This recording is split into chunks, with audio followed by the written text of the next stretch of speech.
Halo,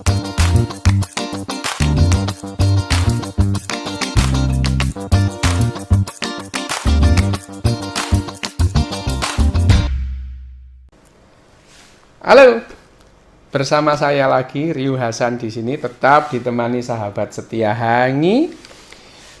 Selamat tengah malam, salam sejahtera, Om Swastiastu, Namo Buddhaya, Mimikuti, Pipikuti Pam. Tadi itu ada yang nanya gini, Dok, kenapa ya kita ini sering merasa gelisah dan cemas? Saya terus kemudian teringat penjelasan atau pelajaran yang diberikan guru saya pada saat pelajaran farmakologi dulu ya, tahun semester 6 fakultas kedokteran. Kenapa, urusannya apa ini kok farmakologi dengan cemas ini? Waktu itu pelajarannya mengenai obat-obatan fungsi-fungsi otonom saraf gitu. Nah, waktu itu dosen saya mengatakan, kalian ingin merasakan nggak yang namanya lonjakan adrenalin di tubuh kalian gitu. Saya langsung nanya, gimana caranya, Dok? Gitu. Coba kalian bernafas cepat dan dalam gitu. Saya langsung praktekkan itu. Sebentar, kalau ada yang sering merasakan panic attack jangan coba-coba ya. Ya beneran ini. Itu perasaan yang muncul dari nafas cepat dan dalam itu tidak akan mengenakkan ya. Jadi saya waktu itu langsung mencoba nafas cepat dan dalam gitu ya. Dan dalam waktu 2 menit itu saya merasakan sensasi yang sangat tidak mengenakkan. Ternyata lonjakan adrenalin dalam tubuh kita ini sangat tidak mengenakan. Apa yang saya rasakan? Waktu itu langsung pandangan saya itu menyempit itu ya. Pandangan saya terasa kabur, gatal di seluruh tubuh ini, terus kemudian kulit ini jadi kesemutan bahkan mati rasa itu. Mulut saya terasa kering, panas itu seperti di sauna. Nafas itu rasanya sulit mengatur nafas, kemudian jantung rasanya berdetak-detak, pingin lari aja itu, pingin lari, pingin pergi gitu. Nah, saya baru merasakan, ini perasaan ini sering saya rasakan dulu waktu saya kecil. Apa? Dan dokter saya itu mengatakan, itu yang kamu omongkan tadi itu adalah ciri-ciri atau tanda yang dirasakan oleh orang yang mengalami panic attack. Lah, saya baru tahu, yang saya rasakan dulu waktu kecil itu panic attack atau serangan panik. Nah, saya juga waktu itu langsung mikir, nih kalau dirasakan ya terus kemudian itu datangnya entah dari mana, datang begitu saja tanpa disertai dengan nafas yang menggos-menggos tadi itu, betapa ndak enaknya memang ya. Betapa mengerikannya, betapa menyiksanya itu. Jadi itu yang dirasakan oleh orang yang mengalami serangan panik atau panic attack. Nah, serangan panik ini hanyalah salah satu bentuk dari kegelisahan, bentuk dari kecemasan. Tidak berlaku secara umum atau general itu tidak itu. Dan yang namanya kegelisahan itu adalah bentuk gangguan kejiwaan yang paling banyak terjadi pada Homo sapien. Homo sapien ini 30% dari Homo sapien itu secara evolusioner itu terbentuk untuk merasakan kegelisahan. 30%, jadi banyak. Kenapa demikian banyak? Ya, evolusi yang membuat demikian. Kalau sekarang Anda bersama sekitar 10 orang atau bahkan 3 orang ya dalam satu ruangan, berarti saat ini ada satu di antara kalian ini yang mengalami kegelisahan. Kenapa demikian banyak kegelisahan terjadi pada kita ini?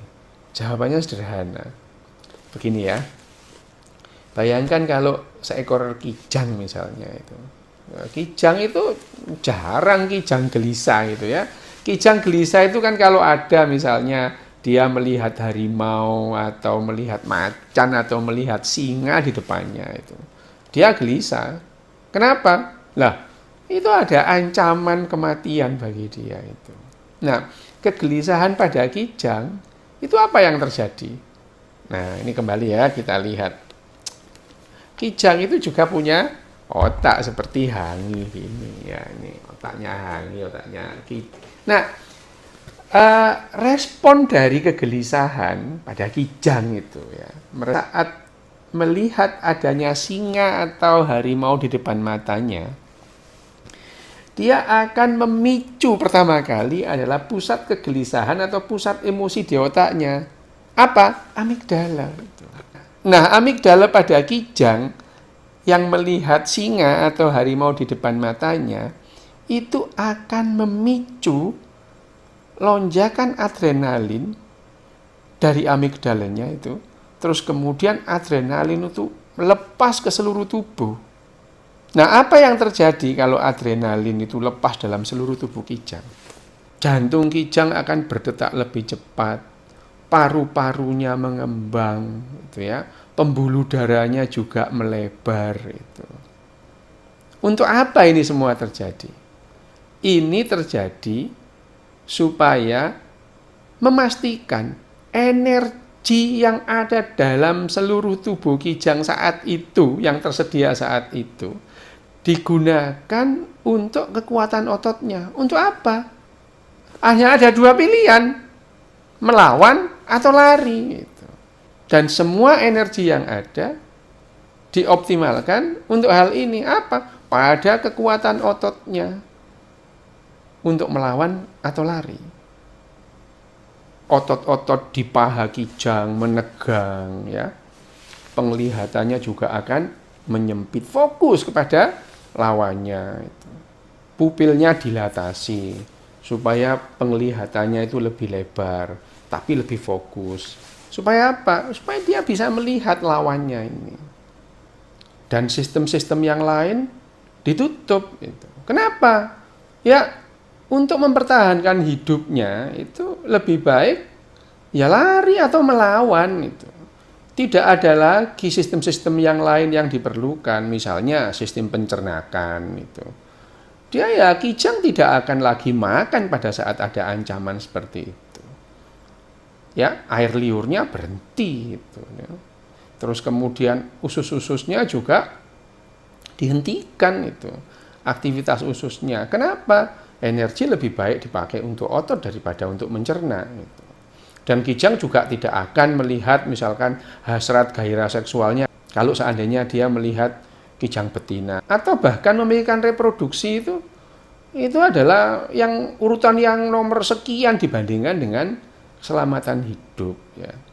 Dan itu yang terjadi pada saat Kijang menghadapi ancaman, menghentikan proses pencernaan. Aliran darahnya dari pusat-pusat pencernaan itu dialirkan ke otot. Itu.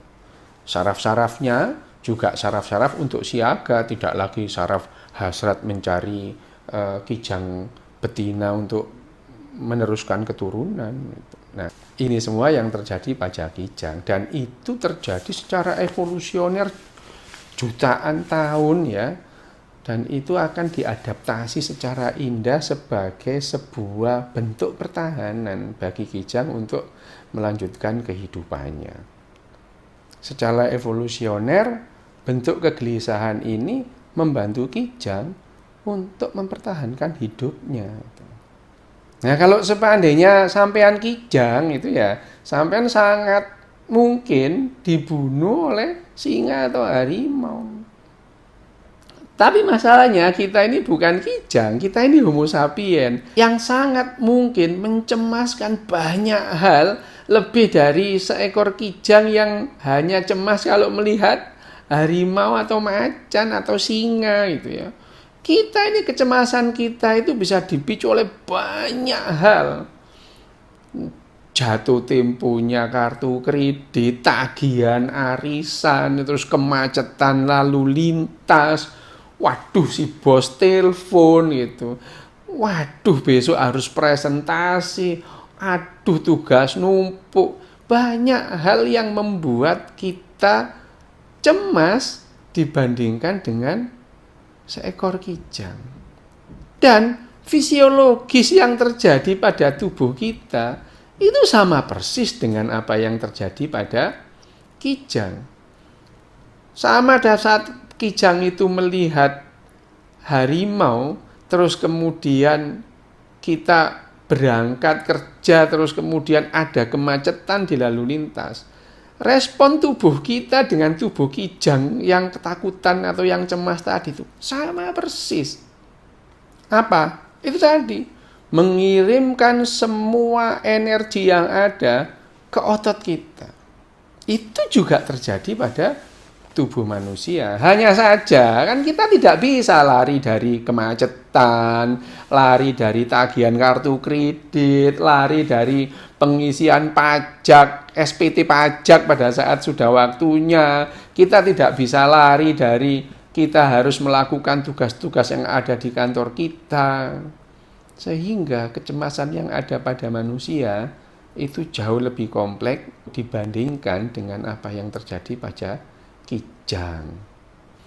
Meskipun tubuh kita responnya ya sama dengan yang terjadi pada tubuh kijang yang melihat harimau. Ayo coba kita perhatikan tanda-tanda stres ya.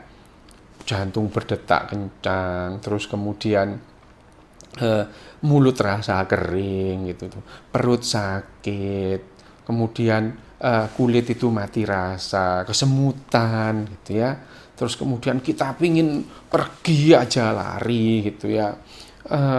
Nah itu semua kan sama dengan pada saat kijang melihat harimau tadi itu ya.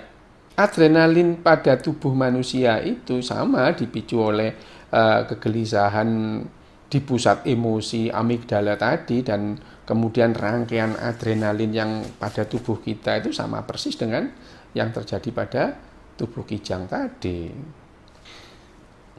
Nah, orang dengan kegelisahan klinis itu, manusia nih ya, kita ngomong manusia sekarang itu, Homo sapien dengan kegelisahan klinis itu dia melihat dunia ini dengan cara berbeda. Pernah ya ada riset yang meneliti bagaimana respon orang-orang yang gelisah itu, orang yang panik atau orang yang cemas itu.